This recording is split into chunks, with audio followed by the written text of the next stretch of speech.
Hello friends, तो आज हम बनाने वाले हैं 2 से 3 साल की बच्ची की धोती सलवार।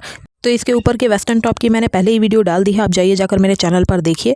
तो सबसे पहले हमने कपड़े को डबल फोल्ड कर लिया है। तो ये देखिए, डबल करने के बाद इसकी हमने चौड़ाई ये देख लीजिए 15 है और इसकी लंबाई भी 15 ही है। तो इस तरीके से हमने आधे पर इसको फोल्ड किया और आधे पर इसको फोल्ड करने का तरीका आप लोग ध्यान से देखिएगा कि कितना ही फोल्ड हुआ है उतना ही फोल्ड कीजिएगा। इस तरीके से हम लोग कटिंग कर लेंगे अपनी। और कटिंग करने के बाद अब हम लोग आसन का निशान लगाएंगे। तो ये देख लीजिए, आसन का निशान हम लोग छोटे बच्चों का लगभग 5.5 या 6 पे रहता है। तो यहाँ पर देख लीजिए हमने 5.5 पर लगा दिया है। ऊपर से हम 1 इंच की इस तरीके से चौड़ाई देते हुए इस तरीके से गोलाई कर लेंगे। बड़े लोगों में हम लोग 2.5 इंच की चौड़ाई देते हैं, लेकिन इसमें हम लोग 1 से 1.5 इंच की चौड़ाई इस तरीके से गोलाई करके दे देंगे। तो अब देख लीजिए, नीचे से हम हल्की सी गोलाई दे देंगे और ये जो हमने ऊपर वाला ये फैब्रिक मोड़ा था, इसको हम इस तरीके से ये देख लीजिए कट कर लेंगे। अच्छी तरीके से आप लोग भी कर लीजिएगा। अब देखिए, ये हमारी कटिंग होकर रेडी है। इसका इंटरफेस कुछ इस तरीके से आएगा। तो अब अस्तर के बाद अब मेन फैब्रिक की कटिंग हम लोग करेंगे। तो ये मेन फैब्रिक है हमारा। तो मेन फैब्रिक को देखिए हमने डबल फोल्ड कर लिया है। इसके ऊपर हम लोग अस्तर इस तरीके से रखेंगे और अस्तर रखने के बाद अब हम इसकी कटिंग करेंगे।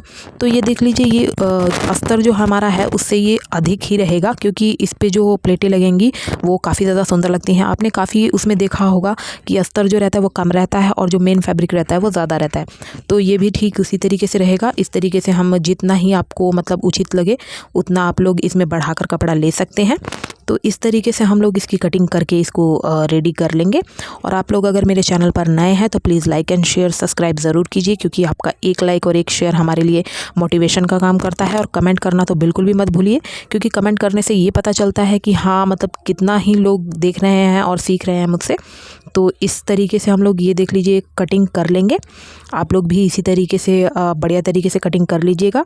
और जो लोग नए हैं या फिर जो लोग मतलब बिगनर्स हैं, वो लोग पहले बीच में इस तरीके से चारों तरफ से पिन अप कर लीजिएगा, उसके बाद ही कटिंग कीजिएगा, क्योंकि कपड़ा इधर से उधर सरकने लग जाता है इसीलिए।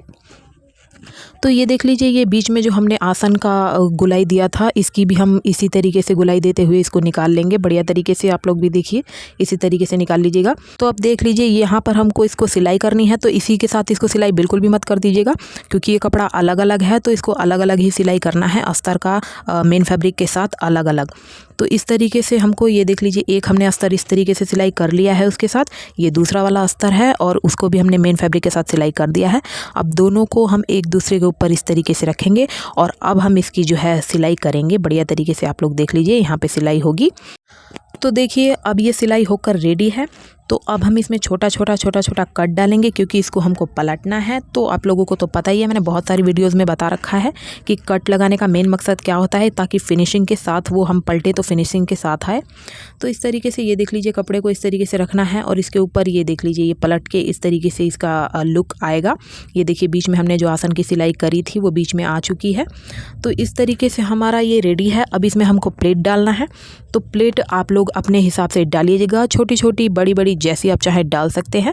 तो इस तरीके से हम पहले मेन फैब्रिक का डालेंगे प्लेट, और उसके बाद अस्तर का डाल के और उसके साथ उसको ज्वाइंट कर लेंगे। आप भी इसी तरीके से कीजिएगा। वैसे आप लोग चाहे तो एक साथ भी प्लेट डाल सकते हैं, आपकी अपनी मर्जी है। तो अब देख लीजिए, फ्रंट हमारा छोटा है और बैक बड़ा है। तो ये देख लीजिए, बैक से हम सिलाई लगाना स्टार्ट करेंगे। बैक का जो बड़ा वाला पार्ट है उधर साइड में हम लोगों को सिलाई लगाना है। तो इस तरीके से डबल फोल्ड करते जाइए और सिलाई लगाते जाइए। दोनों साइड में हमको सिलाई लगा लेना है, मतलब फ्रंट से लेके बैक तक पूरा हमको इस तरीके से साइड वाला डबल फोल्ड करके सिक्योर कर लेना है। ये देख लीजिए इस तरीके से। तो हमने ये सिक्योर कर लिया है। ये हमने इसीलिए सिक्योर किया है क्योंकि देखिए, ये फ्रंट हमारा इस तरीके से रहेगा और बैक उसके ऊपर आएगा, सेम उसके ऊपर। तो इसलिए पहले हमने सिलाई लगा के इसको सिक्योर कर लिया था। तो इस तरीके से जितना ही आपको नीचे छोड़ना है, मतलब जितना ही आपको पोंछा रखना है, आप उतना रख सकते हैं इस तरीके से। और इस पर चाहे तो आप लोग लेस लगा सकते हैं।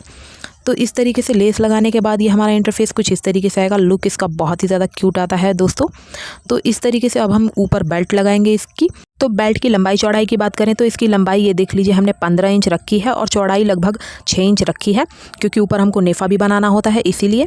तो अगर आप लोगों के बच्चे की कमर ज़्यादा है या कम है तो आप उसके हिसाब से लंबाई चौड़ाई रख सकते हैं। तो इस तरीके से हमने नेफा भी बनाकर रेडी कर लिया है और बेल्ट को इसमें लगा करके और स्टिच कर लिया है। अच्छा लगा तो please like and share subscribe ज़रूर करें। इसके टॉप की वीडियो मेरे चैनल पर है, जाइए जाकर देखिए। Bye bye, take care.